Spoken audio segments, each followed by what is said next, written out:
Okay साथीहरू, तपाईँहरूको लागि आज मैले एउटा नयाँ स्मार्टफोन लिएर आएको छु, जुन चाहिँ गेमिङ स्मार्टफोन हुन गइरहेको छ। अन्डर 35,000 निकै नै राम्रो फोन हो। यसको स्पेसिफिकेसन कुरा गर्ने हो भने यसमा डिस्प्ले रहेको छ 6.38 को फुल एचडी डिस्प्ले हो। एमोलेड स्क्रिन हो।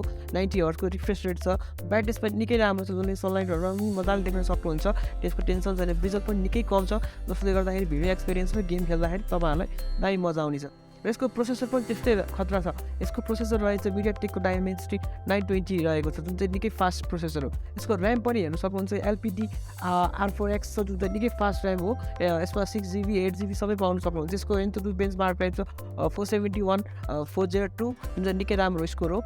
र यसको ब्याट्री कुरा गऱ्यो भने 4500 mAh को ब्याट्री छ, 4400 चार्जर लाग्छ। र यसमा कनेक्टिभिटी कुरा गर्ने वाइफाई 6 छ, डुअल 5G छ, 4G छ, सबै सपोर्ट गर्छ।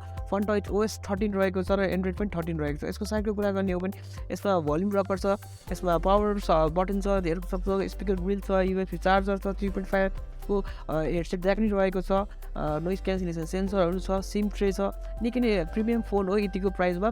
एकदमै मजा आउँछ यो फोन। यसको स्पिकर पनि खतरा छ, मोनो स्पिकर हो, जसले गर्दा राम्रो साउन्ड सुनिन्छ।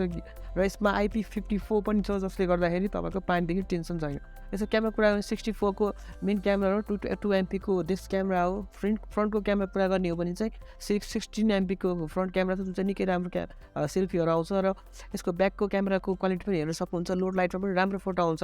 यतिको प्राइस रेन्जमा यतिको मोबाइल भनेको एकदमै दामी फोन हो।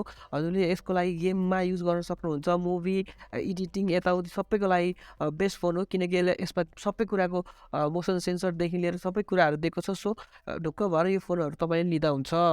यस्तै भिडियोहरू हेर्न रुचाउनुहुन्छ भने मेरो च्यानललाई सब्सक्राइब गर्नुहोला र बेल आइकनमा थिच्नुहोला। म यस्तो भिडियोहरू अझै लिएर आउनेछु।